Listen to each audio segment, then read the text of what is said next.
In this episode, we will have a look at some interactive charts and dashboards using drop-downs in Excel. Here is an example of a nice dashboard for web analysts downloaded from the Immeria blog, which is run by Stefan Hamel. Now, what he's done with this dashboard is he has this drop-down which allows you to select the reporting period. So if I change this, you'll see the numbers in the table and the trend charts change, and you can select any month within the range. And so the chart and the charts on the right and the dashboard numbers, they interactively change depending on what month you select. And that's the kind of effect that would be quite nice to have in a dashboard. So let's go and have a look at how you might be able to create something like this. Now I've put together a workbook that you can download, and it demonstrates three different techniques. One is data validation drop-downs, where you select the cell and it pops up with a little selection dialog, and you can select from the drop-down list of countries. Another one, a second type, is this combo box drop-down, where I've added a form control, and again you can select different countries from this list.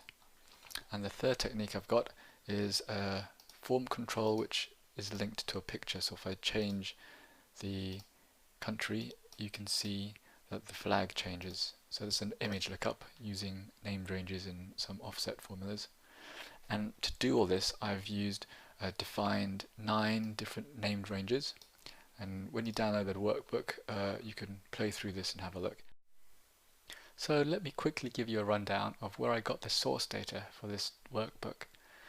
Google Analytics for launchexcel.com, which is my website, enables you to export data, and that's what I've done here to show the number of page views by country over the time period June 2011 to March 2012.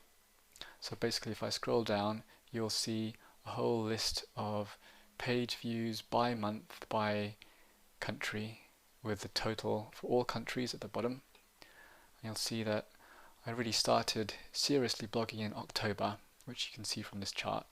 So what happened is, what I've done here is I have set the chart up as an area chart, and the area chart picks up its data from this table down here, and that table down here is driven off the data in the source data. And I've put it all on one page, which you probably wouldn't do for a dashboard. I put it all on one page just to help you understand how the data flows from this source at the bottom up to this working table in the middle, and then to the chart at the top. So in the first worksheet, which is called drop-down 1, in cell B4, I've got data validation set up. So let's check out how I did that. In the data ribbon, on the data validation, if I click on data validation, you'll see that I've allowed a list, and the source is db1_country, which is the named range defining all the countries. Press escape there. Let me just show you the name manager. If I press Ctrl F3, then you'll see db1, and if I edit that, you'll see db1_country, and that refers to this range in drop-down 1. And if I select it, you'll see it's just a list of all the countries that you'll remember from the source data. Press escape and escape and escape again. So that's what populates the drop-down list. If I select that, you'll see the list of, it's 141 different rows. So all the way from Albania down to Zimbabwe, and including the last row, which is all countries. If I click on that. So that's the data validation, and what that does is leave the name of the country in there. So if let's say I selected something like United States, you'd see the actual text United States fills cell B4. And what then happens is, in cell C7, I have a match formula which checks what row that the selected country is on.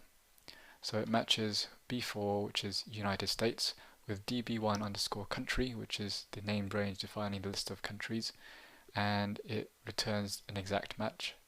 So here it says United States is found on row 133, and if I select that and go to the formulas toolbar and I check the trace dependence, you'll see that that formula is used over to define the data.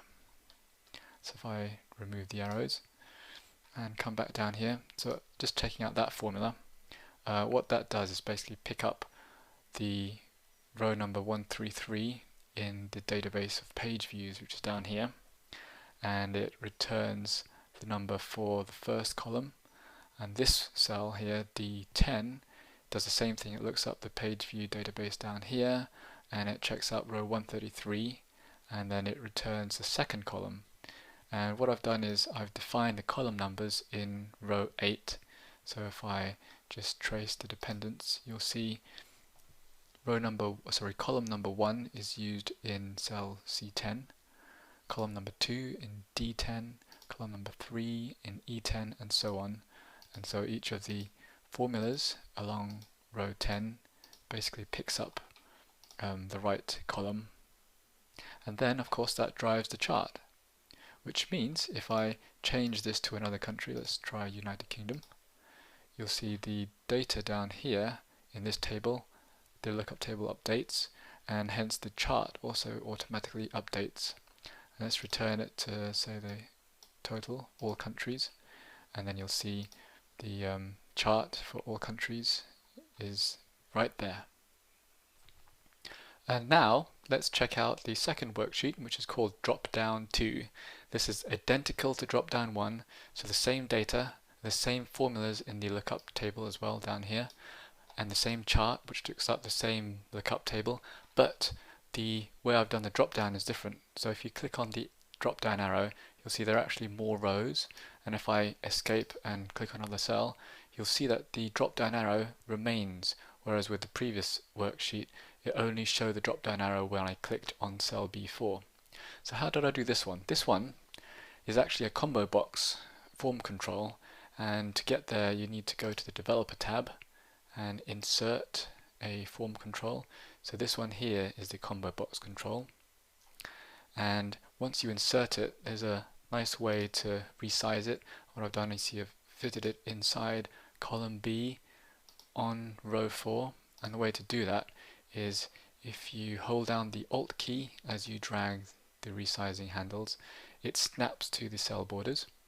It's a very handy thing for resizing shapes and charts and any kind of picture and these form controls. So let go of Alt and press Escape. By the way, if you wanted to select just that form control, instead of just left clicking it, which brings down the drop down, if you press Control and then left click it, it selects the shape. It's the same with charts as well. You can press Control and click, it will select the chart object. And so once we've inserted the drop down where we want it, you can define how the control works. Let's do that by right clicking and then formatting the control. What you'll see is that we've defined the input range as the named range db2_country, which is again just the list of countries in our source data. We've linked the form control to cell C7, and so that means when we select a different country, the value in C7 will change depending on what number we've selected. So if we've selected the first country, it will change cell C7 to a 1. If we select the second country, it will change C7 into a 2, and then it shows you this, which is the number of drop down lines you have. You see I've set it at 20, which means you can see 20 different countries in one go. If I press Escape, all that does then is allows you to control the chart just like before. So in this case, let me select a country here. Let's choose India, and you'll see the charts updated.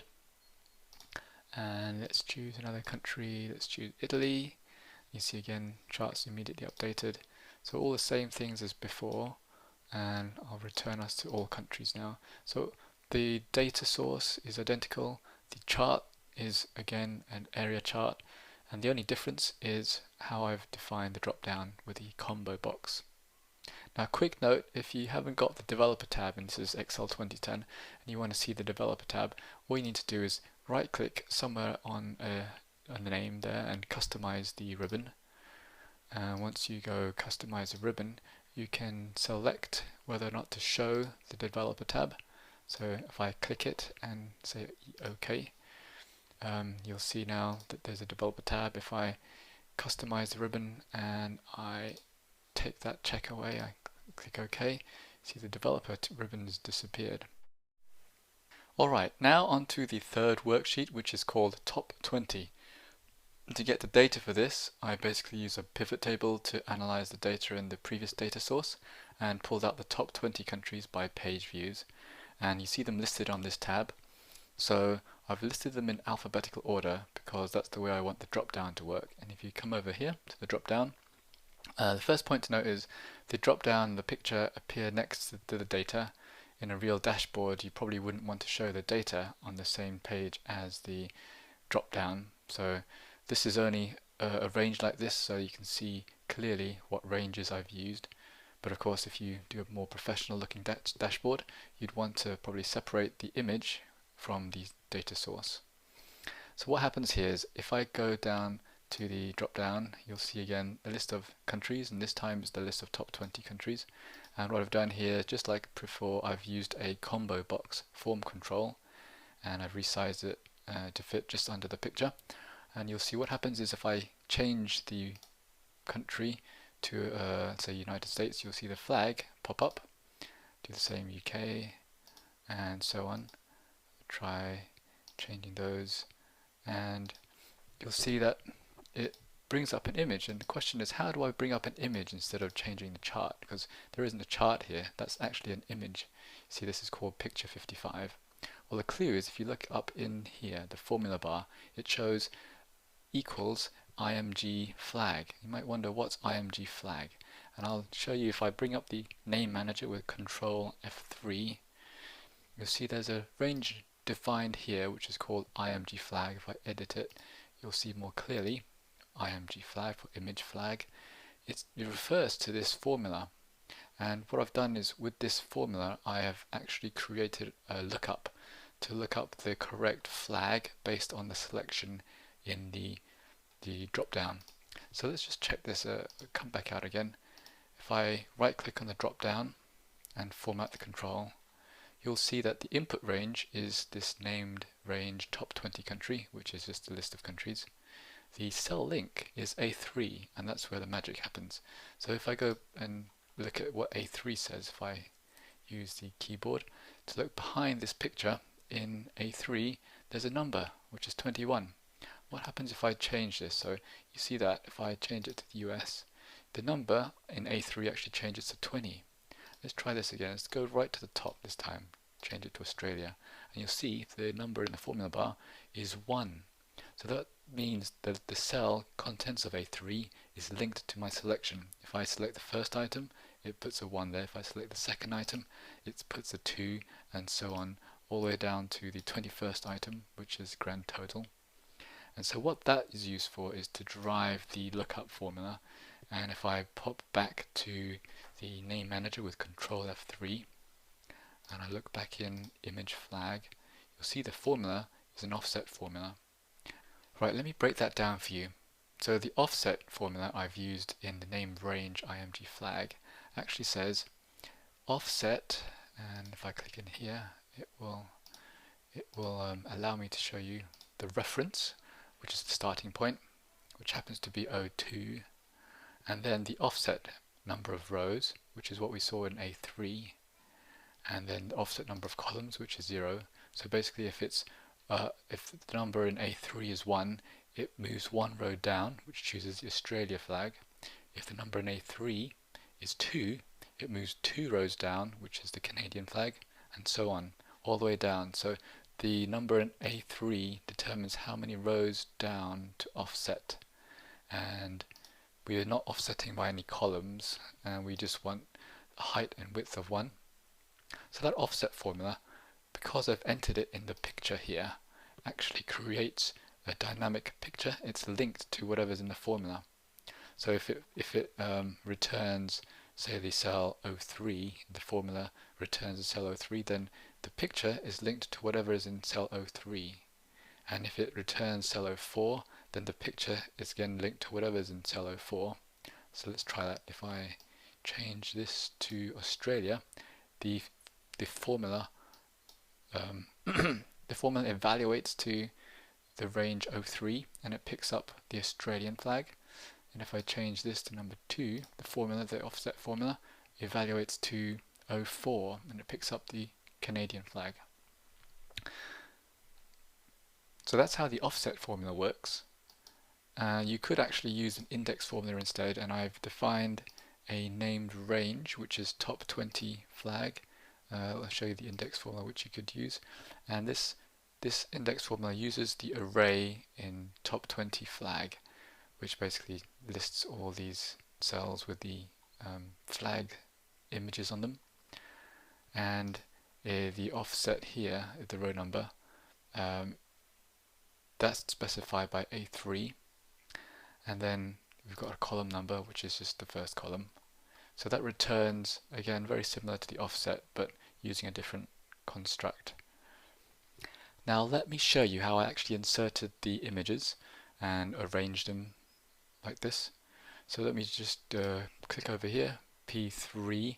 What I do is click on insert, insert a picture, and I've downloaded this set of pictures from a public domain source. So let's say flag of Australia. Click insert. And what you see there is it inserted the image. And what I did, just to show you what I used, just like before, if I hold down the Alt key, I can get the image to snap to cell borders, and that's how I aligned it into into column O and into each of these rows.